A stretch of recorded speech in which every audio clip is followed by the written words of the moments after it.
Bismillahirrahmanirrahim. Assalamualaikum warahmatullahi wabarakatuh. Waalaikumsalam warahmatullahi wabarakatuh. Qala Allah Ta'ala fi kitabihil karim, yauma la yanfa'u malun wala banun illa man atallaha biqalbin salim. Sadaqallahul azim. Allahumma arhamna bil Qur'an. Al-Mukarram Syekhul Mursid Fahmi hafizakumullah, para asatid rahimakumullah, ikhwani rahimakumullah. Mari kita bersama-sama bersyukur kehadirat Allah Subhanahu wa taala, karena sampai saat sekarang ini kita semua Allah meringankan langkah kita untuk hadir ke majelis yang mulia ini untuk berzikir sekaligus menuntut ilmu dengan niat ikhlas. Mudah-mudahan dengan keistiqomahan kita semua ini Allah menambahkan keimanan kepada kita, sehingga pada akhirnya Allah menjadikan untuk kita semua qalbin salim, hati yang bersih, hati yang selamat. Maka dari itu, mari kita tadabburi surat Asy-Syu'ara ayat 88 dan ayat 89. Mari kita semua belajar bersama betapa pentingnya menjaga hati kita, karena di zaman akhir ini memang memprihatinkan, Pak. Jadi kita tidak usah ikut-ikut fitnah akhir zaman ini, karena ustadz sama ustadz, kiai sama kiai saling menghina, saling mencaci maki, saling meremehkan. Mari kita semua merujuk kepada Al-Quran, ya. Sebabnya sebenarnya, Pak, Allah sudah jelas berfirman di dalam surat Al-Hujurat ayat 10, innamal mu'minuna ikhwatun fa aslihu baina akhawaykum wattaqullah la'allakum turhamun. Ya. Ini mari kita merujuk kepada Al-Qur'an, karena di akhir zaman ini banyak fitnah. Sesungguhnya orang-orang mukmin seperti kita ini itu bersaudara, Pak. Karena itu damaikanlah antara kedua saudaramu yang berselisih, dan bertakwalah kepada Allah agar kamu mendapat rahmat. Ini loh, Pak. Ini sangat penting. Jadi bukan saling berselisihnya ini jadi fitnah akhir zaman, Pak. Maka kalau kita merujuk kepada Al-Quran, wa'tasimu bihablillahi jami'a wa la tafarraqu. Jadi ini yang sebenarnya, Pak. Tidak ada kiai sama kiai, ustadz sama ustadz saling menghina, saling mencaci. Itu tidak ada sebenarnya, kalau kita betul-betul merujuk kepada Al-Quran. Mari kita tadabburi Asy-Syu'ara ayat 88 dan 89. Kita tadabburi lewat tafsir Ibnu Katsir. Bismillahirrahmanirrahim. Yauma la yanfa'u malun wala banun. Di sini yaitu di hari, ya, di hari itu maksudnya kiamat ini maksudnya. Jadi guru kita bilang supaya yang berkaitan dengan kiamat, ya ini berkaitan dengan kiamat. Ini kebenaran, Pak, ya. Kita tidak janjian dan kita tulis sebelumnya, kita baca di tafsirnya sebelumnya, tapi ketepatan bersamaan berarti ini kebenaran, Pak. Petunjuk dari Allah. Ya, wa may yu'min billahi yahdi qalbah. Ini terjadi, Pak ya. Di sini mari tadabbur lewat tafsirnya, tafsir Ibnu Katsir. Di sini yaitu di hari harta dan anak-anak laki-laki tidak berguna, ya, yakni tiada yang dapat melindungi seseorang dari adab Allah, harta bendanya sekalipun yang dimiliki emas sepenuh bumi tidak dapat pula menebus azab Allah, ya, sekalipun dengan seluruh manusia yang ada di bumi tiada yang bermanfaat pada hari itu kecuali iman kepada Allah. Bismillahirrahmanirrahim. Assalamualaikum warahmatullahi wabarakatuh. Apakah video ini bermanfaat? Berilah like dan bagikan kepada yang lain. Dan mengikhlaskan diri hanya kepadanya, kepada Allah dalam beragama, serta berlepas diri dari kemusyrikan dan pada penganutnya, ya. Karena itulah disebut oleh firman Allah, illa man atallaha biqalbin salim, kecuali orang-orang yang menghadap Allah dengan hati yang bersih, hati yang selamat, ya. Yaitu bersih dari keyakinan yang kotor dan kemusyrikan.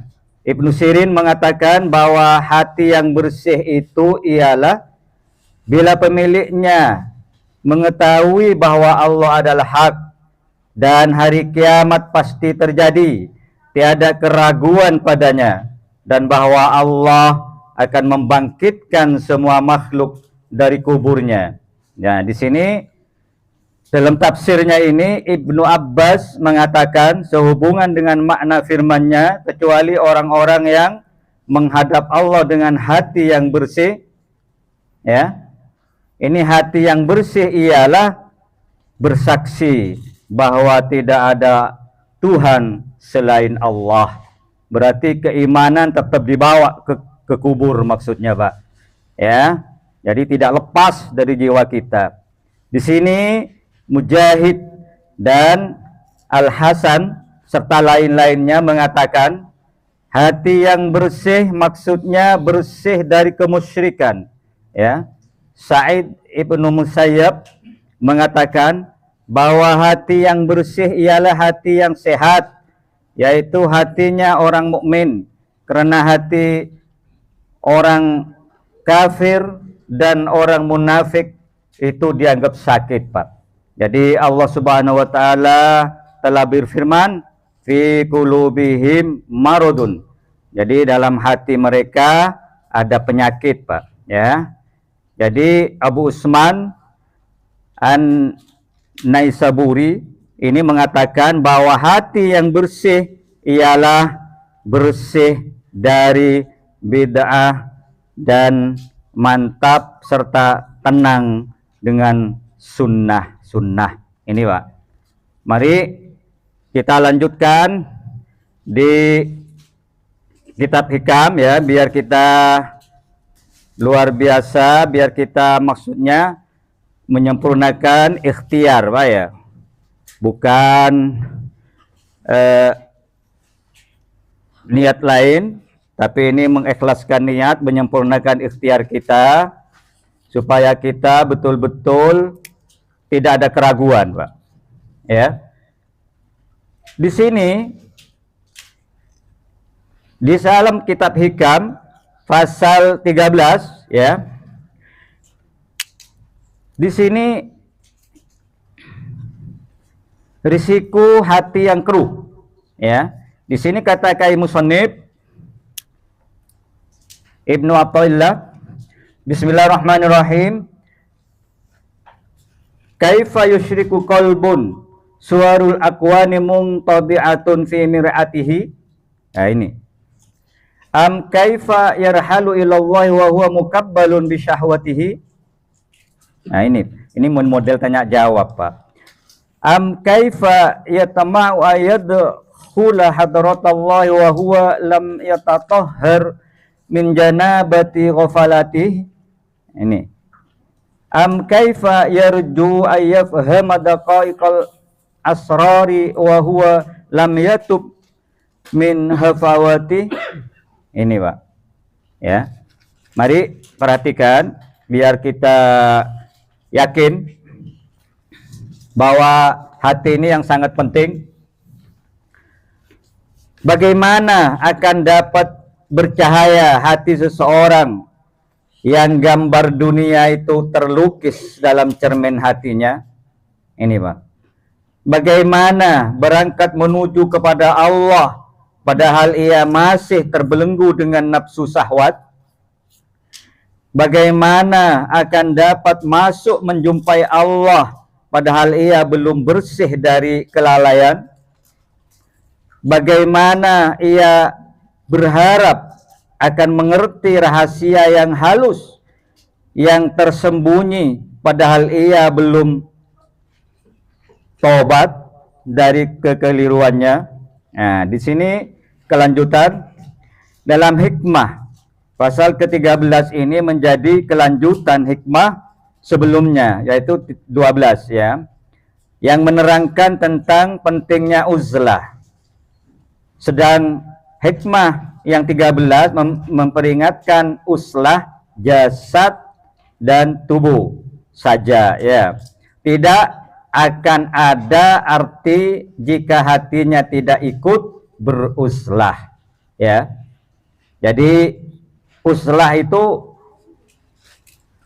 bukan jiwa aja. Jadi ya dengan hatinya itu uzlah. Uzlah itu menghindar dari semua keharaman, keramaian. Jadi untuk fokus, Pak. Fokus untuk mendekatkan diri kepada Allah. Ini uzlah ya. Jadi fokus ya.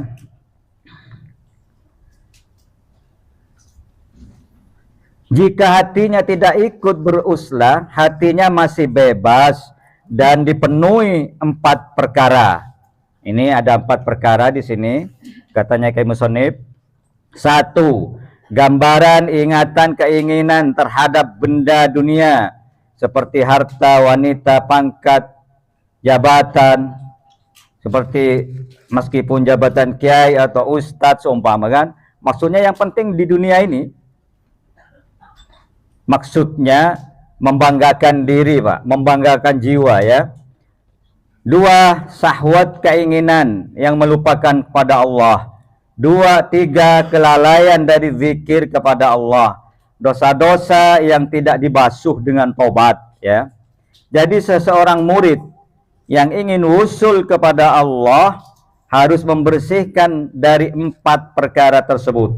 Karena berkumpulnya 2 hal yang berlawanan pada saat bersamaan dalam satu tempat dan waktu itu mustahil, Pak. Jadi harus betul-betul kalau kepingin wusul betul-betul fokus ya. Jadi mustahil, tidak mungkin ya. Seperti minyak dengan air menyatu, tidak akan mungkin. Maka di sini diperumpamain sama Al-Qiyai Musonib seperti itu. Jadi sebagaimana perkumpulan antara diam dan bergerak ya, antara cahaya terang dengan gelap, demikian pula cahaya iman berlawanan dengan gelap yang disebabkan karena selalu masih berharap kepada sesuatu selain Allah ya. Ini sangat penting. Demikian pula mengembara menuju kepada Allah harus bebas dari belenggu hawa nafsu supaya dapat sampai kepada Allah Azza wa Jalla. Allah berfirman, bertakwalah kepada Allah dan Allah akan mengajarkan kepadamu segala kebutuhanmu. Maksudnya ada di firman yang lain, ittaqullah wa yu'allimukumullah. Jadi bertakwalah, nanti Allah yang mengajarkan kita, Pak. Jadi ya, seseorang yang dicintai oleh Allah, jadi Allah memberi kemudahan dari segala hal, ya. Rasulullah SAW bersabda, barang siapa mengamalkan apa yang telah diketahui, maka Allah akan mewariskan kepadanya pengetahuan yang belum diketahui. Ini, Pak. Ya. Jadi Imam Ahmad bin Hanbal radhiyallahu an bertemu dengan Ahmad bin Abi Hawari dan berkata, ceritakanlah kepada kami apa-apa yang pernah engkau dapat dari gurumu. Jadi Abu Sulaiman, ya. Jawab Ahmad bin Abi Hawari, bacalah subhanallah, tapi tanpa rasa kekaguman. Jadi setelah dibaca oleh Ahmad bin Hanbal subhanallah, maka Ibnu Hawari berkata, aku telah mendengar Abu Sulaiman berkata, apabila hati jiwa manusia benar-benar berjanji akan meninggalkan semua dosa, nescaya akan terbang ke alam malakut, kemudian kembali membawa berbagai ilmu yang penuh hikmah tanpa memerlukan lagi guru. Ini, Pak. Jadi jangan melihat orang karena tidak belajar, karena tidak apa, itu banyak ilmu-ilmu yang diturunkan dari Allah. Ada ilmu laduni, ada karena ketakwaannya diberi ilmu ilham, ya. Banyak. Jadi jangan seudon orang udah kurang belajar begitu langsung alim, langsung tahu. Ya, itu banyak, Pak. Itu namanya Allah memberi ilmu itu lewat laduni, lewat ketakwaan. Ittaqullah wa yu'allimukumullah, ya. Banyak, Pak. Jadi jangan selalu seudon, ya. Keterangan itu langsung ia berdiri dan duduk di tempatnya berulang-ulang sampai 3 kali. Lalu berkata, belum pernah aku mendengar keterangan serupa ini sejak aku masuk Islam. Ini katanya beliaunya, Pak, ya. Ia sungguh merasa puas dan sangat gembira menerima keterangan itu. Lalu ia membaca hadis, man amila bima alima warasatullah lima mal ilma malam ya'lam. Ini kata beliau ini. Jadi barang siapa yang mengamalkan apa yang telah diketahui, maka Allah akan mewariskan kepadanya pengetahuan yang belum diketahui, Pak. Jadi orang istiqomah begini ini dengan cara tidak langsung Allah akan memberi ilmu, Pak. Ya, mengamalkan ilmu akan diberi ilmu yang baru, gitu loh. Ya. Jadi penting sekali, mari guru kita akan memberi kepahaman kepada kita semua yang lebih detail. Mudah-mudahan Allah memberikan hidayah kepada kita semua sehingga pada akhirnya Allah akan memberikan ilmu yang baru untuk kita semua, ya. Amin ya rabbal alamin. Jadi dari kami kurang lebihnya mohon maaf. Wal afu minkum. Assalamualaikum warahmatullahi wabarakatuh. Waalaikumsalam warahmatullahi wabarakatuh.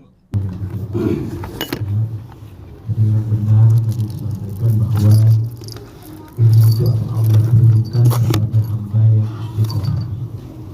Sesuai dengan Quran yang pernah saya sampaikan itu 29 itu.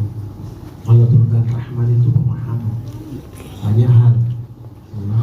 Jadi kenapa terkadang saya tidak menjelaskan sampai detil. Maklum harus dipahami bahwa kadang kalau jelaskan detil nggak ngerti. Karena belum pangkonannya, belum patokan. Kalau sudah jadi patokan, dia udah pas, Allah akan turunkan sendiri.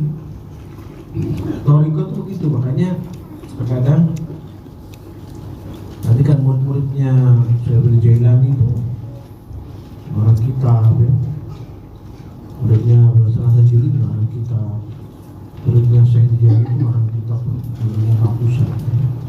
Artinya punya data ya. Ada kebenaran toriko itu. Toriko yang benar itu bisa menurunkan orang-orang yang bisa dekat dengan Allah dan alim ulama. Saya bilang dari istiqomah sungguh-sungguh menyampaikan dari mana, dari itu benar. Jangan dari mana, setiap orang enggak, tapi Allah akan turunkan itu kepada hamba sesuai dengan af'al Allah. Jadi kita tidak boleh terus wah ini nggak ngerti apa-apa. Kalau begitu masuk toriko, bacaan auratnya maka akan Allah turunkan rahmat. Wa'alimul kitaba wal hikmata wal zakir. Jadi Allah turunkan dari ilmu kitab, ini pemahaman Allah turunkan dari kitab dari dan Allah sandingkan dengan hikmah, kemudian Allah sucikan. Jadi tugas Musa itu mensucikan. Nabi Muhammad itu mensucikan umat atas perintah Allah. Ya, tugas Musa mensucikan umat atas perintah dan Rasulnya. Mensucikan umat. Nah, disucikan itu yang masukkan ilmu siapa? Tahu? Ngerti ya?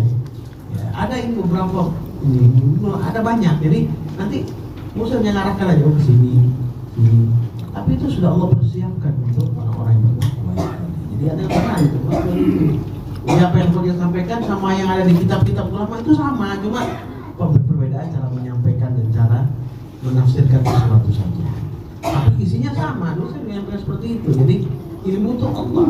Kalau saya paksakan nanti, harus tahu, nanti tidak ngerti, akan jadi fitnah nanti. Dari fitnah nanti nuduh halus segala macam, bahaya juga. Tapi nanti Allah yang turunkan. Jadi karena kalau kamu nggak tahu dirimu, diam saja, ikuti saja, jangan maksa. Setan tuh suka masuk ke celah-celah pemaksaan itu nanti. Karena kalian maksa harus tahu kenapa saya ini, ada apa diri saya ini, tak usah pada diri saya, ikuti saja. Sama dengan kiamat itu. Ya kau tunggu kiamat itu, laksanakan perintah Allah. Kau tunggu kapan? Bukan kayak nunggu jadwal anak-anakmu sekolah atau anakmu pagi sekolah, pulang malam nunggu suamimu makan siang. Bukan, hanya bisa kiamat seperti itu. Ya, sama seperti yang saya sampaikan tadi. Ilmu itu Allah yang turun. Mu'allimul kitaba wal hikmata Yuzaki. Ini Quran dan memang langsung. Nah, musyrik ini memberikan memfasilitasi atas perintah Allah sehingga gampang masuknya. Yang benar tuh kayak gitu. Ya, ilmu punya musyrik loh. Dari mana musyrik tak punya ilmu? Yang punya ilmu itu Allah. Musyrik ini diturunkan untuk sebagai fasilitator supaya ilmu itu gampang masuk. Ini pahami dulu ini ya. Ini yang apa kita sampaikan. Karena tadi nggak ada janji ya itu. Saya bilang baca itu. Memang ada kebenaran itu, makanya saya bilang baca. Supaya menjadi pemahaman yang maksimal. Jadi itu rahmat berkah barokah. Amin. Bersama menjauhkan kesulitan. Amin. Urusan-urusan yang berhubungan dengan dunia dan akhirat kita. Amin. Ya Rabbal. Amin. Alhamdulillahirabbil alamin. Semoga apa yang disampaikan menjadi ilmu yang bermanfaat